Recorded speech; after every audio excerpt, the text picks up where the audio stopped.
mi wala ci àdduna yegg si leen ak jàmm ci seen ndaje mi xam ne dañ fi waxtaanee lépp lu jëm ci mbirum réew mi waaye itam lépp loo xam ne mën naa suqali xam-xam te am na yenn mbir yoo xam ne réew mi dañ ko tàmmoon ti ko gis ñenn ñi ti ko wax wala sax ñu koy taalif mu daan jëriñ bu baax a baax ndax taalif googee ñi ko doon def léegi dañ leen gisatul wala nañ koy defee dafa mujj soppeeku lii ñuy woowee slam wala taalif ni ma ko waxee léegi ci wolof addu nan la ñuy def ba gën ko mayaat doole ay collectif am na fi ay ligue am na fi ligue yooyu seen liggéey nan lañ koy defee est-ce que tamit nguur gi moo ngi leen di jàppale ci nu mu waree loolu yëpp ay poñ loo xam ne tey dañ ci am mbégte waxtaanee ci ak ñaari taalifkat yoo xam ne ñoom la ñu bokkal plateau bi kenn ki mag la ci ñun keneen ki mën nañu wax rakk la ci ñun ñu bokk génération Khadim Mbaye ñu gën ko xam ci turu jëwriñ ji moom nekk slameur nekk ci ancienne génération bi waaye itam ànd ak génération bu yees gi ñu nuyu la bu baax maam Khadim wala ñu wax jëwriñ ji. waaw jëwriñ ji maa ngi leen di nuyu yéen ñëpp vraiment maa ngi nuyu waa ITV.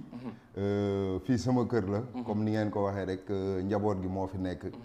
donc mi ngi noonu ma nekk artiste slameur ñëw ànd ak sama rakk aussi Kéba ñu war a waxtaan ci slam war a indi ay bagages yu bëree bëri. beneen boor bi ni ñu ko waxee raqam la gone la waaye moom dafa mel ne moo ngi xaaj yoonam ban koo xaaj ci yoon boo xam ne peut-être dafay forcer boppam sax mën nañ ko tuddee. ndax suñu xoolee turam bu mu duppee boppam Pape Kéba Signaté mu woowee boppam le gladiateur. maanaam ab gaynde wala mën nañu wax ab warriors ci biir métier bi xam ne wala ci biir activité bi xam ne moom lay yëngu Pape ñu nuyu la yow mi xam ne yow yaa jiite collectif Rio Slam ñu fàttali ko bu baax gladiateur ñu ngi lay nuyu.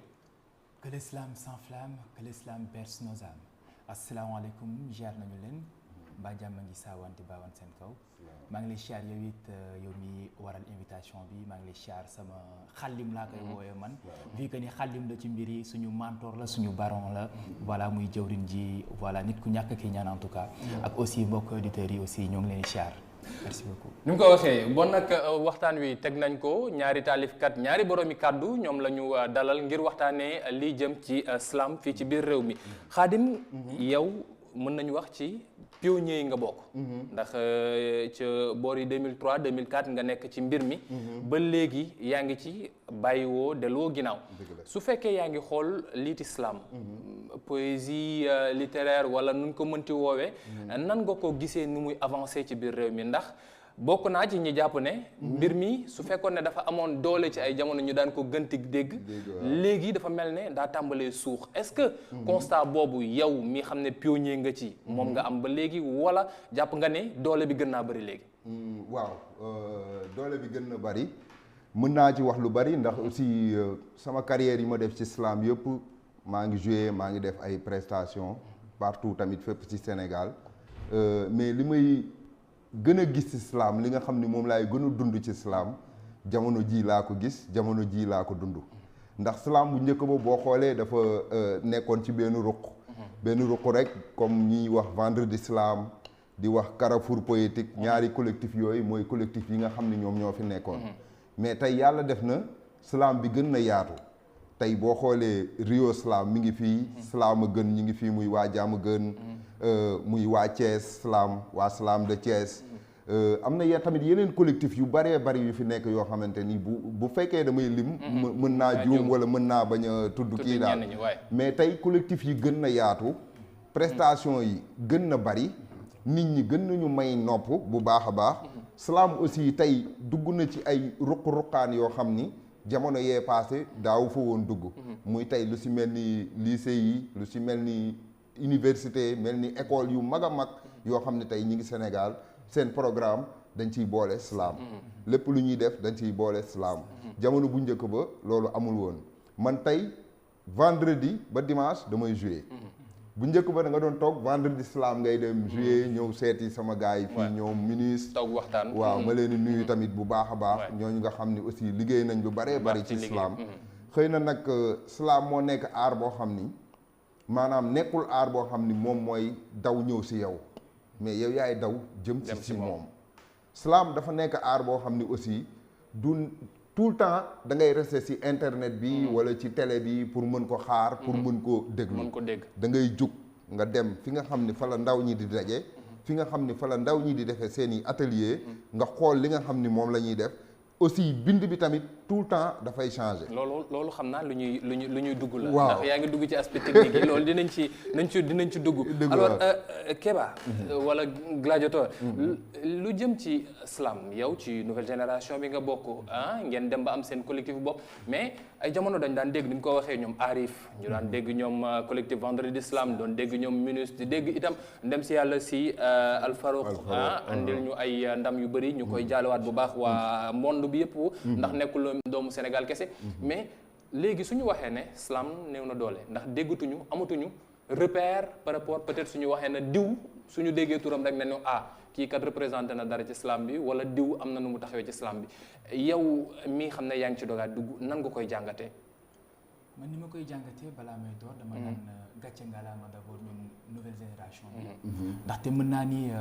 slam mu ngi dellu ginnaaw ça dépend ci dégg-déggu nit ki ak gëstuwaayu nit ki maanaam ndaxte foog naa ni ci anam yi ñu toll maanaam ci moment yi ñu toll pour slam bi rek maanaam dama naan ko slam bee ngi jël empereur maanaam slam bee ngi volé avec ses propres ailes maanaam slam bee ngi au summum actuellement ndaxte loolu yëpp grâce à ñun la aussi teg ci. ndaxte summum est-ce que c'est pas trop dire. non pas trop dire. pas trop dire parce que suñ doon wax summum ce serait comme si yeneen style musical yi wala yeneen style poétique yi fi ñu nekk yegg nañ fa mais ba léegi des na. par exemple su ma ne summum maanaam tey auparavant grand yu fi nekkoo woon amuñu yenn accès yi comme par exemple amuñu woon plateau bi tey voilà plateau bii nii ñun nouvelle génération bi ñun ñoo ko am voilà ak des autres plateaux et cetera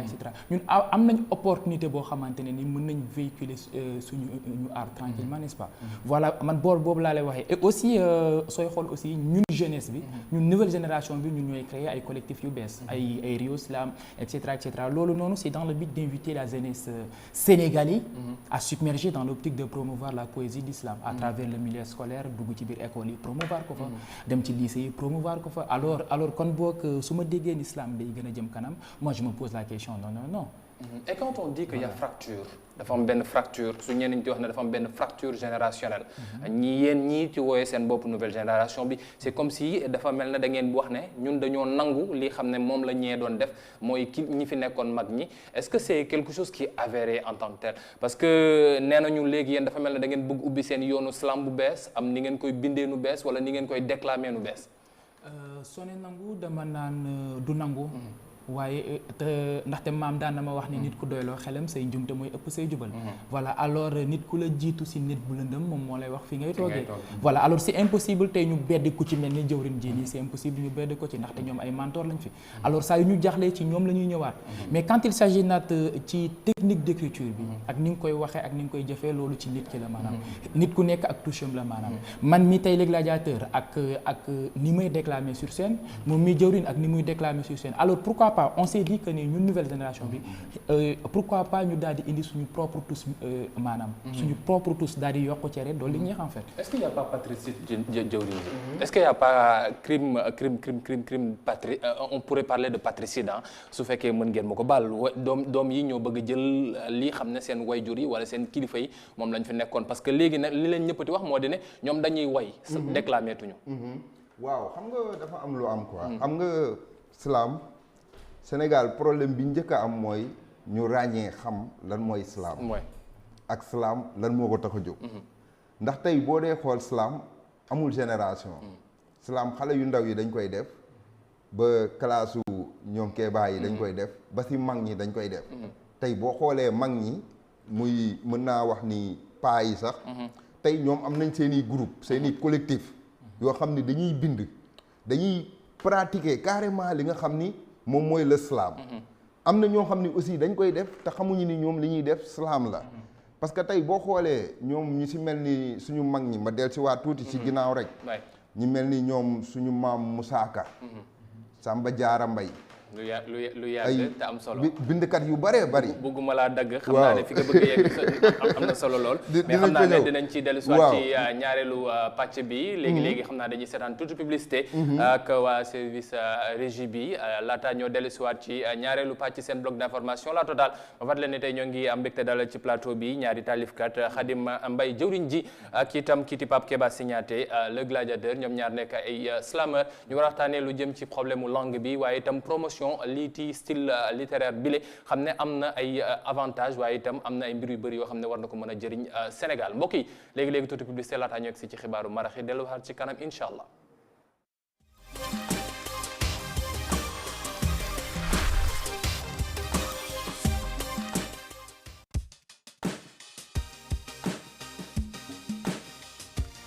baax gërëm ko moom Baye Cheikh Sall mi ne woon ci xibaaru marax yi mbokk yi ñu egsi si ñaareelu pàcc seen bloc d'information la totale ni ma leen ko xamalee ci tàmbali gi tey ñuy waxtaanee lu jëm ci ab aar boo xam ne noble na loolu ndax lañ cay wax waaye itam ca nañ koy defee waaye est-ce que jotul ñu xool ay jàngat xool niñ koy defee démb ak tey ndax benn la ndax mbir yi am na évolution bu ci am wala déet ak itam doole islam ci biir Sénégal nan lañ ko war a mën a gën a yokkee waaye ba ñu mën a demaat ci bitim réew ci jëlaat ay trophée dañ ko fa daan defee ndax ren jile trophée bi mujj nañoo rëcc te Sénégal moom moo ne woon champion d'Afrique mën nañ ko wax ci lépp lu jëm ci mbirub déclamation slam alors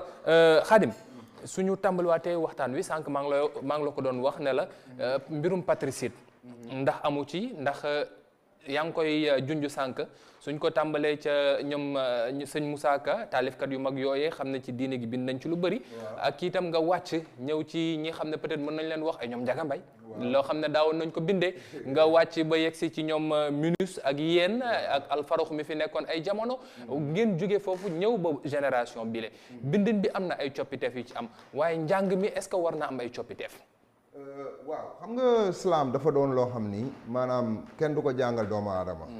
islam day nekk si yow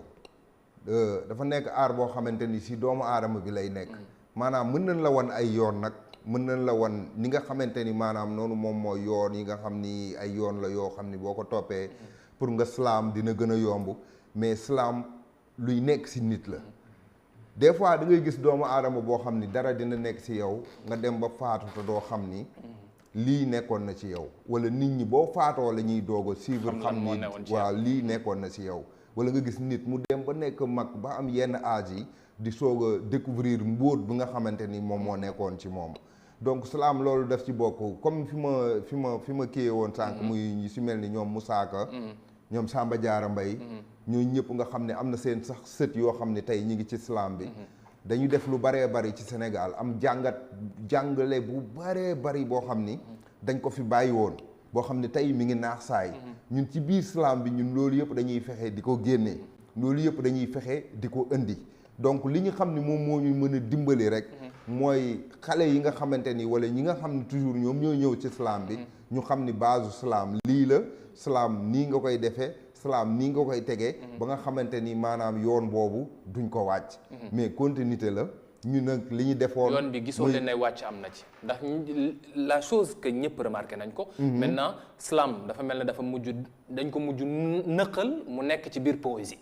waaw mu nekk loo xam ne léegi au lieu de faire bon gis nañ ñenn ñi sax di wax ne dañuy génne nañu ay recueils yi ti ko woowee recueil de slam alors que ne en quelque sorte c'est des rimes des vers et des autres yoo xam ne ci poésie la ci poésie la en tant que tel est-ce que loolu nekk loo xam ne dañuy yaakaar ne ñoo ngi migrer vers quelque chose alors que ñoo ngi rey dara slam du lu ñuy bind slam c'est quelque chose à dire nit ñi mën koo jàpp voilà mi ngi mooy oralité moom foofu laa ñëw ak yow léegi mu nekk loo xam ne dafa am doole ci Sénégal loo xam ne daf fi am solo muy tey boo xoolee li nga xam ni moom mooy taasu muy kasak muy lépp muy yenn yu si bëree bëri yoo xamante ni kebetu tey yenn yu si bëri yoo xam ni tey pertoon nañ ko tey islam bi mën nañu dimbali ñu ñëw indiwaat ko ndax si biir oralité da nga doon gis mag ñi dañ doon jat ba jat biteel bi muy jug si kaw boo demee comme maa ngi koy faral di wax lu si bëree bëri nga dem Gawle dëkku Penda Sarr dem nañ fa mu nekk à Podor boo fa demee dañ lay wax histoire Penda Sarr Penda Sarr nekkoon benn jigéen boo xam ne si oralité ay kàddoom ci la doon def ay xarbaax yoo xamante ni tey buñ la ko doon wax da nga naan est-ce que doomu aadama daan na def lii nga gis mag ñi daan téye sa bopp si oralité ay kàddu yu ñuy def rek ñu sol la tey loo xam ni mën nga ko jàng ay ati at te loolu maanaam doo xam loolu donc loolu yëpp ñu koy def si oralité moo tax mu yàgg fi tey boo xoolee comme li nga wax sànq muy Sénégal champion d'Afrique vice champion du monde slam yooyu yëpp nekkul hasard parce que dafa nekk loo xam ne dañ koy dundee dafa nekk si ñun man dund naa lu yàgg l'islam te xaw ma woon lan mooy islam te dama koy dund mu nekk ci man sama bopp xaw ma woon aar bi may def lan la mais après nu may dem ndànk-ndànk ma découvrir islam ma xam ni islam mi ngi fi islam am na islam existé na parce que si ki ñu jóge aussi muy Mark Smith ba muy ñëw si moom noonu la demee woon noonu la dugg see si moom donc foofu ñu xam ni islam dafa wute ak yeneen aar yi mais nekkul aar boo xam ni aar bu ñuy bind la lu ñuy déclamation la l'islam déclamation nekkul lu ñuy bind nekkul dañuy bind après nga ñëw wax loolu on peut l'accepter mais su ñenn ñi demee ci nouvelle génération bi bay wax ne non damay bind recueil waaye recueil bi recueil de slam la non damay bind dama war a déclamer slam léegi musique laa koy def damay jéem a xool lu ñuy def bitim réew moo andi ko est-ce que du da ngay mujj roy ba dàq ba mujj rey loolu yi tamit dëgg la waaye quand on dit slam maanaam en état brut maanaam slam maanaam sooy demee bay jéem a commercialiser slam di ci def beat di ci def autre chose mbalax et cetera loolu doonatul slam nañ ko wax te dee en fait loolu spoken word lay doon voilà spoken word benn pàcc bu nekk bu wutee ak slam voilà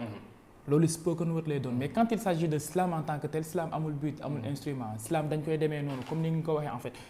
soxlawuñu écriture bi léeg-léeg nga gis maanaam écriture bi contenu bi am solo loolu waaye ni nga koy génnee du am solo soxlawuñu ko loolu slam quand on dit slam présence scénique la ak déclamation maanaam déclamation bee ci ëpp doole maanaam ni nga koy parvenir dugal ko nit yi ñoom ñu dégg ko ba pare dégg ko yi tamit teg ci quoi maanaam looloo tax ñu naan de diw slameur la waaye léegi moom dafa mel ni en fait monde bee mel noonu yi tamit quoi suñu gisee lu bees ñëpp ciy bëgg adhéré wu te duñu xam sart yi nan la tëddee slam aussi certes que ni amul ay règles comme la poésie respecter ay versification et cetera mais am na aussi ay propres règles yoo xamante ne ni voilà ay normes yoo xamante ne ni ci loolu nga war a sukkandiku pour voilà ci loolu ba léegi yaa ngi wax ne àdduna daa nekk ci avancé ñu bëri léegi dans leur tête nañ toppandoo Grand Corps Malade dans leur tête mooy nañ toppandoo Youssoufa dans leur tête nañ toppandoo benn Kerry James alors que ñooñu peut-être art bi ñuy def mis à part peut-être soo ci xawee génnee Grand Corps art bi ñuy def wuute na ak art bi xam ne moom mooy slam en tant que tel mu nekk ñaari mbir yu bokkul Grand Corps vrai moo ngi def slam waaye dem na ba léegi dugg na ci biir musique en tant que tel ci spoken word bi foofu la nekk nit ñi Sénégal suñu bëggee dem ti ko topp moom bàyyi fii jawriñ ji bàyyi fii Minus bàyyi fii Arif bàyyi fii ñeneen ak ñeneen ñi xam ne am na loo xam ne teg nañ ko fi est-ce que à part du gain bi wala à part du buzz sur les réseaux sociaux nekk loo xam ne mën na rey art bi te yaakaar ngeen ne yaa nañ koy développé. voilà je pense que ni pàcc bu am solo nga développé noonu ndaxte je pense ni que am na nouvelle génération bi moitié bi yëpp maanaam dañ ciy dugg tey ndax lan ndax voilà gis naa ci benn Kéba am na ci benn tour et cetera gars yi su génnee voilà et cetera voilà il se dit que ni pourquoi pas man tamit ma ñëw adhéré wu man tamit ma doon slameur loolu laa doon wax la fois passée réunion bi ne ko baatub slameur nekkul ñëpp a ko yelloo maanaam nekkul képp ko jóg rek bind sa benn poème ñëw taxaw ne man voilà slameur la déedéet baatub slameur dafa am ñu ko war a yelloo ak ñoo xamante ne ni yellowuñu ko voilà quand on parle d'islam en fait de la poésie d'islam maanaam bokkut ak benn art moom kase la soo koy jéemal méngoog beneen art rek yaa ngi def leneen lu uteeg islam voilà quand on parle d'islam brut lay doon ñëw bind sa texte maanaam texte bi amul solo en fait quoi waaye comme sànq rek maa ngi ko doon wax ni nga koy génnee loolu la ñu soxla ni nga koy génnee ba koy jox nit yi loolu la ñu soxla et quand il s'agit de Pape Kéba moi je me dis ni que ni loolu sama maam moom ko doon faral di wax naan ma fexeel ba sooy royal sa bopp voilà ndaxte fii léegi yaa ngi roy sa bopp doo def lu yéem sa bopp voilà loolu laay uteek maanaam ñenn ñi au lieu de dire que ni man Grand Corps Malade moom mooy sama référence man Pape Kéba Signaté moom mooy sama référence. moom mooy sa référence jëriñ ba léegi ci loolu ñu taxaw ci ba léegi parce que dafa am solo loolu. d'accord modernité ñëw na. d'accord nit ñi dañuy bëgg déglu loo xam ne day neex seen nopp. waaye est-ce que warul nekk loo xam ne da nga koy imposer parce que musique bi ci sa baat lay jóge musique bi ci sa dënn lay jóge musique bi ci sa biir mën naa ci kàddu yi na nga koy génnewee nit ki di ko dégg ak itam sens bu muy am foofu noonu la mbir mi war a mën a gën a amee doole foofu la gën a mën a amee doole xam nga da nga dugg ci waxtaan bu ma neex ndax l'islam nit ki mën ngay déclamer tout le temps mais di nga am benn bis boo xam ne si ngay yëg ne tey nga salaam tey moom da ngaa salaam parce que salaam yow la ak public bi boo nekkee sa nekk salaamuloo yaa ngi réciter say poème yaa ngi mais salaam yow la ak public bi ba pare daa am loo lay jox loo xam ni dafay jugee ci yow directement di dem si ñoom salaam dafa nekk loo xamante ni maanaam aar la bu doy waar boo xam ni pour nga tënk ko fenn day doy waar parce que naa la wax comme l'islam li léegi li Kéba di wax léegi pour nga nekk slameur da nga war a nekk artiste da nga war a nekk artiste da nga war a xam lu ne fa nga koy teg loolu artiste moom moo ko mën da ngay jékki-jékki ñu dugal la léegi si benn public boo xam ni mosoo leen xam mosoo xam ni public bu mel nii sax di nga toog ak ñoom donc nga nekk artiste moom moo la ciy génne foofu nga nekk artiste foofu nga bari ay ngalaju du rek damay déclamer nii damay lire nii non day nekk si yow lu yàgg a yàgg comme ndam si yàlla si Alfarux maa ngi koy ñaanal bu baax a baax suñu xarit la woon Alfarux def na lu yàgg bind na lu yàgg te xamul lan mooy islam bind na lu yàgg te xamul ni art bi nekk ci moom dina dem ba nekk champion d'Afrique ci art boobu donc ak ñeneen ay grand corps malade ay ñii ngay dégg ñii ñëpp dafa am lenn lu am gis nga islam ku nekk sa cosaan ak sa aada bi nga xamante ni moom ngay dund sa dëkk moom ngay jël indi ko ci biir islam bi parce que identification da cee baax. waaw daf mu ngi noonu. identification da cee baax ndax li ngay génnee. su fekkee da nga bëgg wax ci jambon. alors que ne ñun dëxin la ñu xam. voilà day wute. mi ngi noonu su fekkee ne da ngaa bëgg wax ci tramway alors que ne ñun Njaga Njaay la ñu xam. waaw day wute est-ce que du loolu aussi yéen mag ñi moom ngeen war a gën a transmettre ndaw ñi. parce que ñoom dañuy wax ne on tire vers l'avenir mais yéen itam am na loo xam ne ci ressources yi ci sources yi war ngeen leen ko mën a paas. xam nga tey man maa ngi def ay ateliers yu bari ci école yu bari. ci lycée yu baree bari. mais saa su nekk li ma leen di wax rek moom mooy li nekk si ñun. nekkul feneen. man su may joxe exemple si koo xamante ni ku yàgg la ku sori la muy tubaab yi nga xamante ni ñoo fi nekkoon ay ati at ma ñëw joxe ko si Massamba Gueye wala ma ñëw joxe ko si suñu père Babacar Mbaye Ndaak donc ñooñu nga xam ne seen mbind mën nga si jële lu bëree bëri ñu leen di nuyu au passage borom kër Leyti ak suñu doyen Babacar Ndeye Ndaak ñu koy ziyaare bu baax ñoom ñaar ñooñu donc ñoom ñaar ñooñu donc su ma leen doon lim tamit dinaa si lim ñeneen ak ñeneen bëri ñoo xam ni nga joxe jàngale si ñoom bu gën a gaaw foofu la moo gën a gaaw tey si biir salaam au lieu que ngay utiliser ay mots yoo xam ne day difficile day naqari pour nit ki xam ko nga ñëw wax ko ni mu gën a gaawee ni mu gën a yombe noonu moom mooy gën a neex si moom salaam dafa mel ni comme loo xam ni da nga koy jël après solol ko yëre sañseel ko yëre boo xam ni moom mooy tax muy neex a xool di neex a déglu loolu dafa bokk ci biir salaam nekkul rek c'est vrai c'est déclamation mais déclamation dafa war a am lu mu àndal parce que moo tax ñuy wax ne yéen da ngeen war a nekk artiste da ngeen war a nekk artiste war a laal ci théâtre war a laal ci comédie war a laal ci lu ne parce que présence scénique bi da cee am place gesticulation bi am ci wàllam kaddu yi ni nga koy génnee ak itam intonation bi lu nekk foo koy joxe mu am ci place am mais est-ce que loolu nekkul ay bërëb yoo xam ne léegi dañ ko war a xoolaat parce que au début maa ngi ko doon wax bu njëkk ba xam nga vendredi ñëpp xamoon nañu fan lañ daan tase ngir mën a dem déglu slam wala dem jàng ji slam waaye léegi yenn yu mel noonu dafa mel ne dafa xaw a manqué est-ce que du loolu ngeen war a gën a cultiver mu am ay place forte yoo xam ne dañuy wax ne lii mbiru islam la place forte yooyu am na déjà am na partout en fait quoi comme man par exemple sonné Rio Slam lépp lu jëm ci wàllu Tëngéej maanaam Rufisque moom moo ko englobé en fait voilà te Rio Slam aussi am na de 100 à quelques élèves yoo xamante ne ni chaque atelier chaque samedi dañ koy ñëw assister aussi soo génnee foofu dem Sicap Mbao Diamaguène di nga fa fekk Slamaguen aussi chaque samedi aussi di nga fa fekk ay jeunes yoo xamante ne ni voilà jeunes yu engagé wu la di ngeen fa fekk aussi chaque mercredi tey jii am nañ atelier chaque mercredi am nañ atelier Carrefour poétique moom mooy Africa culture urbaine chaque mercredi soo fa demee di nga fa fekk ndaw ñëpp tase foofu la ñuy defee des ateliers d'écriture et déclamation foofu lañ lay jàngalee lan mooy slam xam loolu lan mooy slam jàngala nan la ñuy déclamer développement personnel en fait voilà loolu kay je pense ni que ni actuellement ni ak aussi maa ngi fàtte Géew Taalif aussi man mën naa ni bokk na ci loo xamante ne ni moom moom may doole tey en fait quoi voilà Géew Taalif ay vendredi islam certes que ni vendredi islam ay yàgg na mais aussi daan nañ fa fréquenter ay ñoom arc-en-ciel islam ay mongol islam voilà alors soo duggee ci cadre ay collectif islam rek loolu moom sakkan na nii mi macha allah jëwriñ waaw ci par rapport ak loolu bërëb yi xam ne war nañ ko mën a peut-être gën a mayaat doole wala peut-être sax ay événement yoo xam ne day gën a mën a may doole islam parce que peut-être namm nañu gis grand théâtre ñu ni islam fa am wala ñu ni Sorano collectif yi ñoom ñoo fa tase pour def slam yooyu ay rendez-vous la yoo xam ne peut-être nit yi dañ koy soxloo xam nga kàddu muy wax dafa jooy ñu ni ko lan ngay jooy mu ni dañ maa wax foo xam ni waruñu ma faa waxe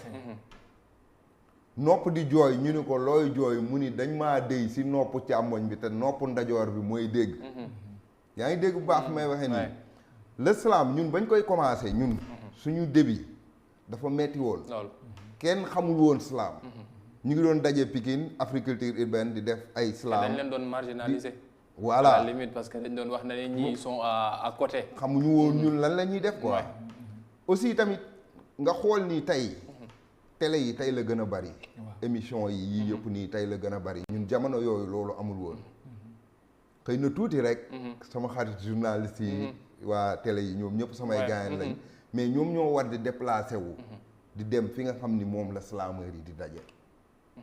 parce que yéen information yi ngeen di joxe nii rek boo demoon tey ci atelier slam wala nga dem spectacle slam dañ lay jox ay information yu bees tax yoo xam ni tey la xew ci koñ bi mais le problème toujours moom mooy ni ñu jug dem ci ndaw ñi ni ñu jug xool li nga xam ni moom la slam bi soxla bu fekkee bëgg nañ askan bi jot ci askan bi dañ ciy jot tey boo xoolee prestation yu bëree bëri léegi yuy am ci autorités yi partout ci Sénégal slameurs yi ñoom ñooy def animation defatuñu yenn kii yi boo gisee ñuy jël slam di ko bind comme li nga wax sànq recueil yi affaire yooyu yëpp c'est juste c'est pour jàngale parce que am na tey baatu wolof yu bari tey yooyu gis ci télé bi rajo bi campagne politiciens yi yëpp dañuy bind wolof nu mu leen neexee te tey ak slam bi mën nañ régler loolu parce que tey am na ay recueil yoo xam ne slameurs yi ñoo ko bind yoo xam ne ci kàllaamay réew mi lañ ko bindee boo fa demoon dina la mën a wax ni lii ak lii ak lii nii lañ koy bindee guddi nii lañ koy bindee jaam ak jàmm nii lañ koy bindee tey da ngay gis ñu jaawale jaam mooy jamonoy jaam ak jàmm donc yooyu yëpp dafa nekk ay mbóor yoo xam ne man am naa ay xaritu tubaab yoo xam ne dañuy suivre slam di suivre wolof bi di ko jàng ci ay këyit di ko jàng mais bu ñu toogee di déglu wala ñu ñuy xool nii dañ des fois dañuy reetaan dañ naan ma ñii yéen daka ne déggu leen wolof te pourtant dëgg la ci biir slam bi mën na régler loolu yëpp ci biir salaamu jëwrin da ngay dégg jëwrin di déclamer nii rek di wax di dem di wax di dem mais am na mbóot yoo xam ni pour nga xam ko dëgg-dëgg donc buñ ko tegee bind ko nga xool lire ko da ngay gën a comprendre rapidement li nga xam ni moom la jëwriñ di def mais slam tey gën na dem ci kanam man maa ngi liggéey ak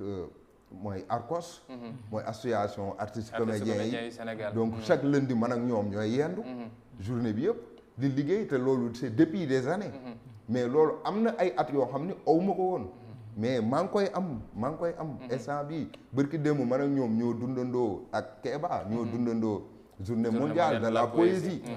te pourtant gisuloo ko ci télé bi wala ci fenn ñu wane ko nit ñi sax xamuñu ni c'est journée mondiale de la poésie te bu ñuy wax poésie fii Sénégal fii poésie daf fi def lu baree bari poésie la sax li ko dalee ci Serigne Touba maam Alaaji Malick ñoom ñëpp dañoo bind ci poésie lu baree bari xasida Serigne Touba yi ngay gis yëpp règlement yi nga xam ni yëpp moom moo nekk ci biir slam versification yu mat sëkk lépp mi ngi si boo fa yemoon rek mu jàngal la lu bëree bëri muy les rimes xasida Sëriñ Tuubaa bu ñu commencé rime bi day dem ba jeex dafa muy jeex te ay page la page la benn ma lay jox si ndiidi mu ni yàllaahu bil Mustafa si ndiidi yàllaahu wa bi xalilika Ibrahima yàllaahu wa bi kalimika Moussa Salihin Khadarin wa bi Shuaybun wa Ismaïla yàllaaw gis nga nu muy génnee riim yi donc ñun foofu ñu gëm ni poésie dafa bokk ci ñun te poésie dafa mën a changer lu bari ci ñun tey ñàkk nañ référence ñàkk li nga xam ni moom la ñuy wax motivation mais motivation doomu aadama bi moo koy wuti moo koy wuti nga xam ni lii boo demee ba amatoo dara lu mu la motiver yow biteel bii léegi mën na la motiver mais loolu yow yaay dem wuti ko fin fond de toi-même. voilà ñun dañu daan caxal ci biir cax ñu nuy jàngal dañu daan wax mara naan bu mu la taxa naan petit nga gis nit daan dugg ci ay lëj dégg loolu taxaw xoolaat boppam donc yooyu yëpp dafa nekk ay baat yoo xam ne yàgg naa jàngal nit waaw dafa nekk ci ay baat yoo xam ne xëy na nag jamono yi ngay wax nii français bi lañ gënoon ëpp ci lu ñuy slamé c'est vrai que tey ñi ngi làkk suñuy làkku réew di ci slam dëkk bi di gën a xam que ni nag ndaka ne lii mooy slam lii mooy taalif lii comme ni ko gars yi waxee lii mooy taalif Kéba par rapport ak mbir mi suñu waree dem avancement parce que tamit yenn saa yi dafay baax ñuy wax ne feccum liir su neexee nday jaa jàpp ca mbagg ya su fekkee ne am ngeen autorité de tutelle est-ce que yéen a ngi def li jëm ci ay démarches ngir mën a rapproché wu ci ñoom pour ñoom ñu gën leen jàppale parce que tamit encadrement su ci amee dina tax ngeen mën a yegg ci yenn porte yi xam ne peut-être yéen seen slam mënu leen fa yóbbu wala mënoo leen fa yóbbu seen bopp ak seen ay wax mais nguur gi mën leen ci buux jàppale leen ci muy biir l'école yi muy biir yeneen bërëb yoo xam ne peut-être war ngeen fa mën a taxaw pour mën ci jàngale ak ci taxawu yeneen ndaw. si effectivement loolu ñoo ngi ci tànk yooyu te ñoo ngi koy dox yaakaar naa ndaxte man 2019 laa tàmbalee maanaam promouvoir l'islam ci sama localité maanaam muy Tëngéej foofu noonu dama cibloon 3 lycées yu fa ëpp doole muy lycée Abdoulaye Sadji lycée moderne lycée La Sagesse et cetera alors foofu noonu da nga fay dugg waaye pour wan la ni que rek islam c'est quelque chose de noble boo xamante ne ni c'est impossible nga proposer ko nit ba pare mu bañ amul islam rek am maqaama boobu noonu islam rek am maanaam tey autorité boo xamante ne ni sañ naa dem toogal Macky Sall sax proposé ko mu nangu ko ndaxte islam moom moo mel noonu islam déjà dafa zen en fait quoi alors c'est impossible nit ki def islam est-ce que mës nga gis ab benn islameur daal di dëng musoo ko teggat en fait islam moo noble islam def ko rek noble la loolu en fait quoi islam ñu ne la jëwrin mi islameur rek loolu en fait am nga benn genre màkkaama boo xamante ne ni c'est pas destiné à n'importe qui moom moo tax li may gën di ñaaxaar rek mooy aussi ñun jeunesse bi ñu xam ni rek en fait art bi suñu art la aussi ñun ñoo ko mën a yóbbu kanam ñun ñoo ko mën a itamit suuxal waaye yéen tamit am ngeen ci part de responsabilité en fait je me dis ni que ni pourquoi pas tey en fait ITV am émission 100% slam c'est possible mën na nekk. lu mën a ne la. voilà c'est possible mën na nekk en fait quoi pourquoi pas. moom borom téere yi. mën na nekk parce que tey soo génnee dem ci école yi la fois passée maa ngi woon ci événement docteur Massamba bi mais da ngay xool élèves yi ñëw élèves yi bëgg mbir mi en fait c'était autre chose quoi la fois passée c'est aussi maa ngi woon lycée bu Kër Massar mais tey jii nii lycée boo dugg élèves yi islam la ñu xam loolu laa doon wax sànq nee naa la nouvelle génération bii di ñëw islam la ñuy xam ndaxte islam moom moo leen fekk si islam la ñuy xam en fait islam moo leen fekk si jëwriñ damay dellusiwaat ci wax ji ndax xam nañ ne Ligue d'Islam ram waaw ñu bëri nee nañu quelquefois gisuñu leen wala dégguñu leen en tant que tel ci taxaw bu ci war est-ce que jotul ñu xam exactement collectif bi nan lay tëddee mu am leen loo xam ne moom moo ëmb réew mi yëpp collectifu islameur yi pour que seen i revendication wala lépp loo xam ne daa jëm ci seen i promotion su fekkee dañ ko war a jàngale ci biir l'école yi su fekkee daa war a am ay club yoo xam ne dañ ko ci war a teg mu nekk loo xam ne dañuy am yoon buñ ko war a mën a jaar pour promotion bi parce que tamit soxla nañu événement ci ni ko artistes yi di defee ci yenn bërëb yu mag yi islam mën koo amal boppam dëgg la xam nga ku nekk daa am pàcc boo xam ni moom nga jàng ñun peut-être ay slameur lañ mais yow li ngay def nii yow loolu nga jàng loolu nga xam donc ku nekk yaa xam ni ngay reyee sa ginax tey boo xoolee Sénégal bari na ay collectif yu baree bari chaque année dañuy def compétition régionale après ñu ñëw national ñu bari xamuñu loolu après national am na compétition internationale ak sous-région bi donc yooyu yëpp il faut doomu aadama yi ñu wan leen ko ñu xam ni slam mi ngi am lenn loo xam ni da koy def Ligue de Slam li nga xam ni moom lay def moom mooy organiser les compétitions yi nga xam ni moom mooy am donc bu ko organiser ba pare donc leneen li si des yëpp ñun la mais foofu ñu gëm benn affaire muy slam da nga war a nekk nit koo xam ni da ngay gëm sa bopp ñun du tout le temps dañu war a di daw si autorités yi wala da nga war a dem fii pour mën a régler li nga moom da nga war a jël waaw moom laa lay wax da nga ko war a jël mais yow sa bopp liggéeyal ko sa bopp man fi ma toll man ci islam ak li nga xam ni moom laa def ci islam yaakaaruma kenn pour mu yóbbu tollale ma foofu liggéey la boo xam ni man maa koy defal sam bopp comprendre nga bu baax liggéey la boo xam ni man maa koy defal sam bopp man maay xëy di dem Tamba di dem Kédougou di dem ci àll boo xamante ni Sénégal sax xamuñu ni man maa ngi dem foofu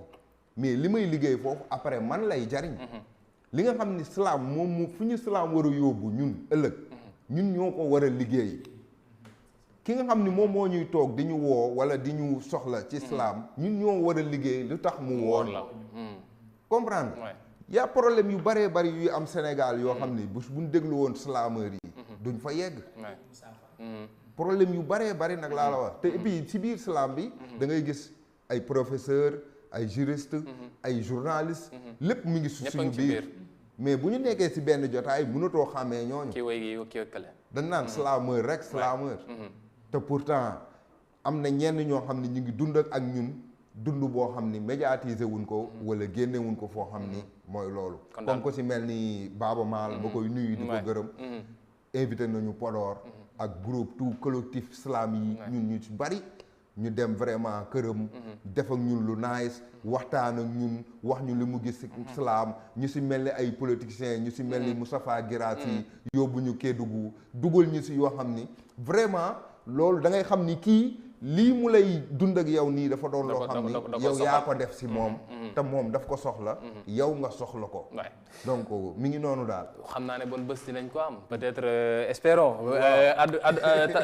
ni ko waxee mbir yi gars yi suñ ko gëmee rek dinañ ci mën a yegg gëm bu baax jëwriñ gërëm ko bu baax jëwriñ ji moom Khadim Mbaye ak itam kiiti Pape Keba Signaté nekk ab slameur alias le gladiateur ñoom ñaar la ñu daloon tey ci seen bloc d'information La Total doon waxtaanee lii ti aar bii ti slam waaye itam fan lañ ko war a mën a yóbbu ak nan lañ ci war a mën a taxawee ba mu gën a am doole ci biir réew mi mbokk yi léegi ñu seetaan tuuti publicité laata ngeen di yegg seen xibaaru nasaraani 19:45 fileeg boobu ñu jox leen dégg daje ëllëg incha allah ni ko gars yi di waxee salaamaaleykum.